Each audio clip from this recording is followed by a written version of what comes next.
Welcome back! Another table skirting design idea. So, ito ay pang number 9 na na-design natin sa ating butterfly. So, una lang natin gagawin ay magbe-measure ka lang. Kada marking ay meron tayong 14.5 inches. Then, kada marking gagawa tayo ng 4 pleats. Ang size ng ating pleats ay nasa 3 inches. Ayan. Sa butterfly design number 8 natin, sa last video natin ay, ang ginawa nating design doon ay accordion pleats combination with butterfly. Dito naman sa design natin number 9 ay accordion pleats with diamond and butterfly combination. Pagkatapos natin magawa yung ating mga accordion pleats, kada marking, so ang next naman ay maglalagay tayo ng marking sa center ng ating mga accordion pleats. So bago yan, magbe-measure muna tayo ng 0.5 inches, ayan, bago tayo maglagay ng marking. So, maglagay tayo ng konting space lang, ayan, sa left side at sa right side, ayan. Then, lagyan na natin siya ng marking kapag mayroon ng space. Then yung pinaghatian natin, hahatiin ulit natin, ayan, para magkaroon tayo ng 5 marking. Next naman, i-insert na natin yung ating clute, ayan. So, may nilagay na tayong marking dyan, kalahati ng 14.5, ayan. Then, i-measure na natin siya sa hati dito sa front ng ating table. Ayan. Dodoblehan lang natin yung size niya. Ayan. Para magkaroon siya ng pascallop dito sa accordion pleats natin. Next naman, hindi natin siya ipipin yung dulo ng clute sa center dahil dito tayo magsisimula sa first marking natin. Ayan.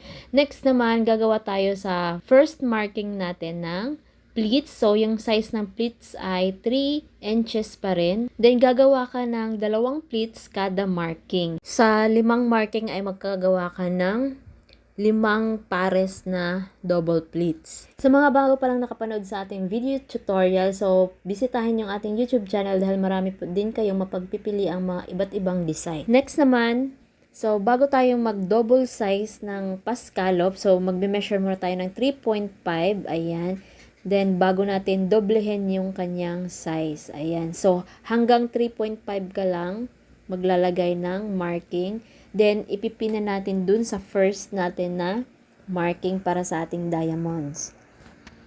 So, continue lang natin kung gagawin natin. So, double pleats kada marking. Kung ano yung ginawa natin sa una, ganun din yung gagawin natin dito. Ang table natin ay nasa 2 meters ang haba at ang clute na gamit natin ay Self Jenna. Ang magagamit nating clute dito sa white ay nasa 8 yards at dito naman sa green ay nasa 14 yards. Pagkatapos natin magawa lahat, so ito na yung magiging look niya. Ayan. So gumawa na ako dito ng diamond sa first set. Dito naman tayo gagawa sa second set. So una-una, magbe-measure ka lang ng 3 inches pababa, simula sa taas pababa. Then, lalagyan natin ng pins. Ayan, ipapantay lang natin sila. Then, dito naman, pababa ulit, magbe-measure ka ulit ng 3 inches. So, ang diamond natin ay 3 inches, 3 inches. Ayan, hanggang pababa po yan.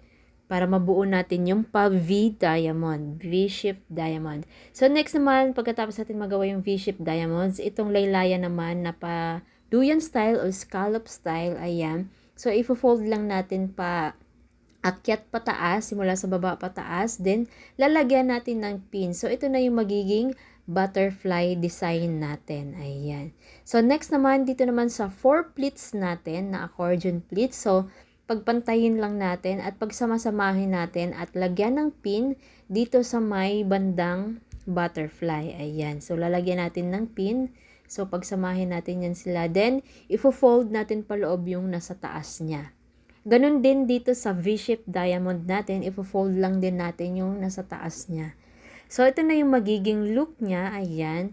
So, napaka-simple at napaka-eleganting dinan at napakadaling gawin. Ganito ang design niya kapag plain lang. Pwede rin natin siya pang dagdagan ng mga rose fold on top or pwede nating rose fold yung ating diamond. Depende na po sa inyo ka-DIY kung gusto nyo plain lang katulad nito, pwede rin dagdagan nyo pa ng design. So, ito yung sample natin kapag lalagyan pa natin ng more design. So, if rose fold lang natin itong ating diamond. So, yung mga excess na laylayan ng diamonds ay ifo-fold lang natin. Gagawin natin pa rose fold. Ayan.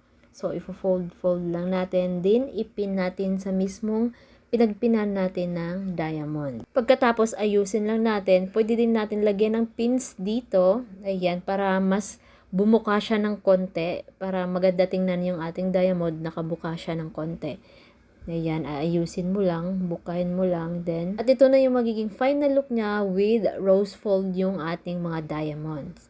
So, depende na po sa inyo kung gusto niyo yung plain or with more design. Pwede niyo pang lagyan ng rose fold on top para mas lalong gumanda. Perfect na perfect siya sa kahit anong okasyon mo gawin or anong event mo siya gawin. Palitan niyo lang yung kulay kung ano yung color motif or color theme ng inyong okasyon. Don't forget to like, subscribe at i-hit ang notification bell para lagi kayong updated. Follow at share na rin itong ating video para mas maraming makanood, matuto at magkaroon ng idea sa ating mga tinuturo. Maraming salamat, ingat, and God bless everyone. See you on next upload.